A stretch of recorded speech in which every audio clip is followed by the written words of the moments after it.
You know you're in for a treat when you can already see the props peeling off the walls before you even get in. Rick tried to push the foam sword back on the wall, only for it to flop down the moment he let go. I snickered and I elbowed him. "Leave it alone, you're just making it worse," I said. "It looks so sad though." Rick nudged it before he huffed and he crossed his arms. "This is so stupid." "Shut up. It's either this or we're stuck watching Nightmare Before Christmas on repeat with my little sister," I had said. Susan blinked owlishly. "But I like Nightmare Before Christmas," she said. We all bust out laughing at that as the line slowly trudged forward. This was the only haunted house within driving distance of our houses, and it left a lot to be desired.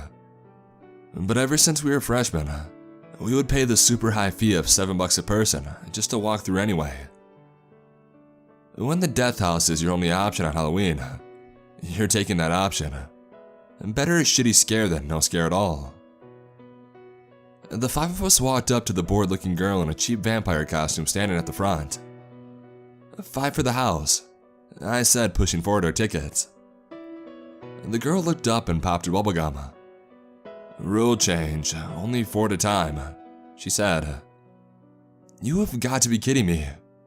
We all groaned and Rick threw up his arms. "Come on, it's just one more person. We've always gone together," he complained. This girl shrugged. "Not my problem. One of you can go with the next group." God, I hated people who couldn't bend the rules. And I could already hear the muttering of the annoyed people behind us. Fine, who wants to wait then?" I asked. I was already looking at Rick. He was the oldest other than me and he could learn a lesson about patience. A soft voice cleared her throat. Rachel smiled and waved her hand. "I'll wait a few more minutes, it's okay. I'll just walk extra fast to catch up to you guys." I must have looked flabbergasted. "Rachel, you cried last year when the clown jumped out at you. What's with the sudden change?" I asked. I was already feeling hesitant. Rachel was the youngest of us and faint-hearted when it came to fear. "I didn't cry," she pouted before sighing. "Really, I'm fine.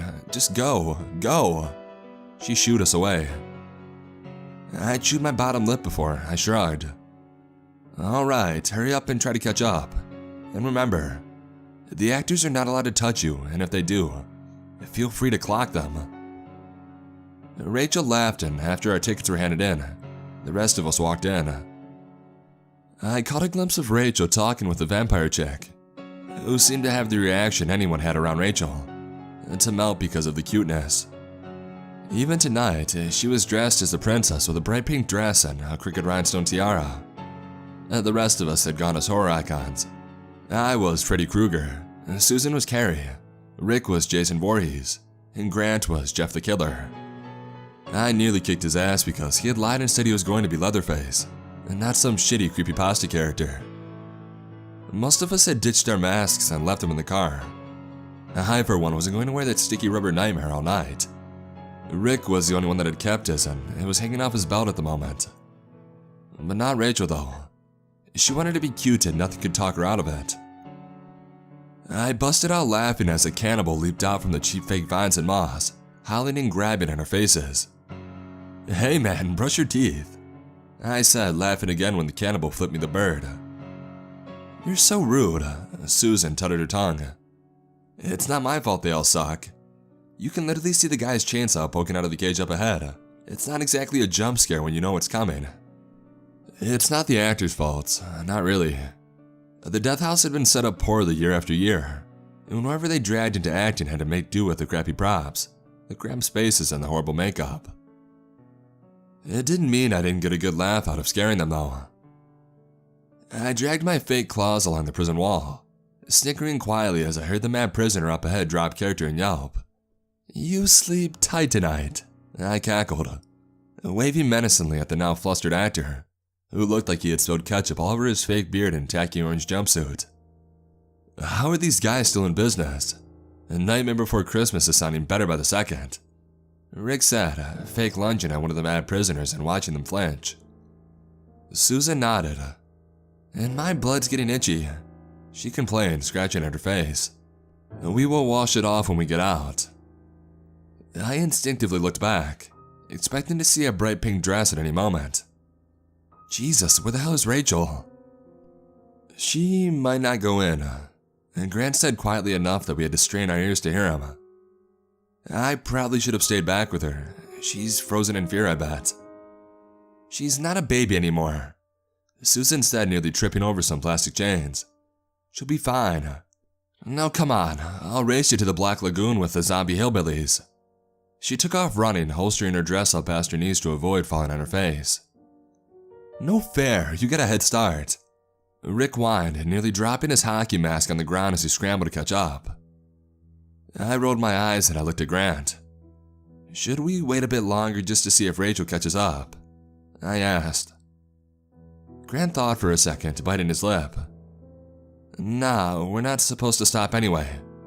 Rachel probably buddied up with the group behind us. The ones that looked like famous dead people as zombies. Yeah, was one of them David Bowie? Because that's not cool.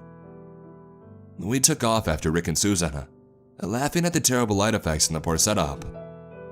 One of the actors saw Susan and Rick bolting towards him, and he ended up running away at the sight of Kari and Jason coming at him full speed. The end didn't come fast enough, but a smile was on my face the entire time. I mean, sure, it was a shitty haunted house, but it was our haunted house, you know. I swore as I tripped over a mannequin meant to look like a corpse, nearly landing on my face. Jesus Christ, wait up, Rick, I said as I scrambled back to my feet. A hand wrapped around my ankle and I nearly pissed myself. I slowly turned my head around. The corpse grinned maniacally at me. We're all dead. We never made it out, he cackled. I screamed and I nearly kicked the guy in the face getting to my feet. No fair, man. You're not supposed to touch the people going through the house, I complained. Hey, you also kicked me in the ribs, dude. That was fair. The guy flat back down and resumed being dead. I limped the rest of the hallway down, not even reacting when another actor wearing a tattered yellow and red cape waved at me. Happy Halloween, would you like a treat? He said. Fucking pass. I grumbled as I pushed open the doors and walked out to meet with my friends. Thanks for leaving me behind. I nearly got freaking ate by a zombie. Grant snickered. The guy on the floor? Oh man, he actually got me. I nearly lost my shit, he said. Susan shivered as she giggled. I'm so cold. Let's go back to the fairgrounds so we can chill by a bonfire and have some hot cider, she said. I held up a hand. Wait, what about Rachel? Did she leave yet? All of us looked around, and Grant stood on his tippy toes to catch a glimpse of that princess dress. Nothing, he said, lowering back down. She's probably still inside. Or she never went in at all, Rick sighed. Wait here, I'll check by the entrance. Here, have my jacket. Rick pulled off his coat and he draped it over Susan's shoulders. I'll be back in a sec, and he took off running. I plopped onto the ground and I caught my breath. Jesus Christ, for once I actually got in the death house, I mumbled. Yeah, he got me and Rick too. I think Rick nearly cried, Susan said, setting a hand on my shoulder. Grant nodded. For once we get a good actor and he's at the very end. He should go pro. I saw Rick jogging back. Hey Rick, did Rachel head back for some hot chocolate? I asked, getting back to my feet. Rick came to a stop and I saw how unsettled he was. Rachel actually went in there by herself, 3 minutes after us. The vampire chick said she seemed pretty confident. You don't think that she fainted, did you? He asked us. I looked back at the door, my stomach twisting. I'm gonna go back in, I said, walking up to the door. You know if you get caught going back in this way, you're gonna get us all kicked out of the carnival, Susan said, trying to grab my arm. I shook her off. And if Rachel fainted, she might have hit her head, or she's having a panic attack and can't move because some stupid actor actually grabbed her, I said as I reached for the doorknob. The door slammed open and nearly hit me across the face. There stood Rachel, a little paler and her eyes were a little red with tears, but she was there. And then she grinned and held up a round, bright red lollipop. "Trick or treat, did you guys get any candy from the guy in the cape?" she asked. "No, I told him to screw off." "Wait, was he seriously giving out candy?" "Oh man, I missed that." I groaned and my shoulders sagged. "How much candy did you get?" Rachel unwrapped her treat and popped it in her mouth. "Just this one, but he had a whole bag full. All of it was homemade and of huge variety. Chocolate, suckers, jawbreakers. You seriously didn't get any?" Susan looked sheepish. I thought he was joking. "Oh man, that looks yum." Rachel pulled the lollipop free of her lips. "It is. Oh man, this is way better than the dum-dums you get at the bank." She put it back in her mouth. "Come on, I want a hot drink and to sit by the fire." She ran on ahead, grinning from ear to ear. My heart had finally slowed down and I shook my head. "I could never read that girl," I said. Grant shrugged. "I guess she did grow up a little bit from last year. Come on, last one there buys hot chocolate." He took off after Rachel. I shook my head and I gave chase. My paycheck was still a few days out and I was borderline broke already. Susan was the last one to get to the fire pit. She was now carrying her heels. "My feet hurt," she whined. Rachel giggled hysterically. The candy had now smeared her lips scarlet. "Maybe next year you don't wear a costume with heels." She hiked up her skirt and showed off her dirty tennis shoes. "I'm comfy and I still look like a princess." "Mostly," I said, reaching up and readjusting her crown. "But that's gonna fall off if you're not careful. And you're gonna choke on that if you run around with a sucker in your mouth." Rachel shook her head. "Nah, it's almost already gone, see?" She pulled it out of her mouth. A trail of crimson saliva connecting her lips to the stick, before the spit strand flopped down back on her chin.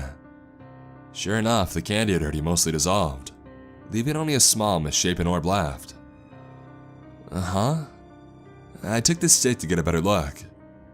"I thought they're supposed to last longer than this. Like you said, they were homemade. Maybe they'd taste better but don't last as long. And give me that back." Rachel snatched it back and licked it a few times. "So tasty," she whined before she wiped her mouth off. "I want another, but I don't have the money to go through the death house again." "Neither do I. I just have money for maybe 2 cups of cocoa," I said. Rachel stood on her tiptoes and kissed me on the cheek. "Then buy me a cup? Pretty please," she said, her eyes wide and pleading. I sputtered for a few brief moments. Grant's jaw dropped and I heard Susan quietly squealing behind. Sure, Susan? You lost the race, you want to come with me for a second?" My voice sounded more like a 12-year-old going through puberty at the moment, but I didn't care. I walked away from my friends as casually as I could. "Did that just happen?" I said, trying to keep my voice quiet. Susan grinned. "It totally did. Gosh, finally. I've been wanting you two to get together forever," she said, practically dancing with every step that she took. "Oh my God, Susan." I groaned and I dragged my hand down my face. "I don't even know if I like her like that. She's still in high school and we graduated last year." "She's graduating this year, you weirdo." Susan smacked my back as she skipped up to the booth. "Okay, 2 ciders, 1 cocoa. Oh, and this guy has to get a cocoa for himself and his girlfriend." I groaned. "Please, do not call Rachel mine." A loud scream cut me off. And not one from the death house either, although you never heard a scream from there in the first place. This one came from the fire pit behind us. I spun around and I saw Rick lying on the ground. For a second I thought that Rachel was shaking him, trying to get him to wake up while Grant was trying to get closer. But then I realized that Grant was trying to pull Rachel off of him, as she gnawed at Rick's throat. "Get off of him! Rachel, help! Someone help!" And Grant managed to lift Rachel off of him, the girl hissing and spitting like a wild animal. She threw her weight backwards, and Grant falling back into the open flames. He howled as he rolled away, his white hoodie catching like a match. For a second, Rachel looked back up at me, blood dripping down her mouth and her chest. She cocked her head to the side before she sped off, running for the nearby woods. Susan screamed. She ran to Rick's side and ripped off the jacket he had given her to wear, pressing it against his neck. Grant was putting himself out. I could hear him moaning in pain. I ran after Rachel into the woods. I tripped over branches and ripped open my jeans on thorns, nearly falling on my face twice as I looked for glimpses of my friend. I caught sight of that bright pink dress on occasion, but it'd blink out of existence the moment that I saw it. I came to a stop, my lungs burning as I attempted to take a breath. I wheezed before I looked up. Where's Rachel? Where the fuck it? I was now eye to eye with the actor wearing the yellow and red cape. I couldn't even scream. He bent down to look me in the face. Was he this tall when I had seen him in the death house? His skin wasn't pale from the makeup, although I thought that was the only way you could look like that without being dead. He grinned literally ear to ear, revealing a mouthful of yellow to broken fangs. He slowly reached into his cape and pulled out a sack, opening it up for me to look inside. Candy. So much candy. All in homemade packaging, tied with ribbons, and each piece looking far more delectable than anything else you'd get on a Halloween night. Do you want a treat, David? I reached into the bag and I plucked out another lollipop. This one was dark green, with a solid core that may have been chocolate or some sort of gummy. I swallowed before I put it back. No, I don't want a treat. Where's Rachel? I backed away, unable to look at this freak's face any longer. Here. I looked behind me to see Rachel. She had shed her pink dress and was only in her white slip now, but she'd still had the costume crown on her head. She smiled, a handful of teeth falling out of her mouth. You wouldn't see a space between all the new sharp ones protruding from her gums. Go home, David. Please, she said. I shook my head. No, I couldn't leave Rachel. Not now. Not with this thing. She took my hand and she had gently squeezed it. Fingernails had been exchanged with claws, and they sliced through the meat of my palm like butter. Please, David, go home, she said, an odd sadness in her eyes that didn't match her macabre grin. And crying like a baby, I did. I ran all the way home. I didn't even go back to the festival, even though I could hear the screams behind me. The festival was going to hell, but I didn't care. I went home. The neighborhood is quiet, but I can still see police cars slowly patrolling the streets. There will be no trick-or-treating this year. Somebody had already come by the house and told us not to take candy from anybody that we didn't know, especially if it was candy that was homemade or in torn wrappers. How many people took candy from that man in the yellow and red cape tonight?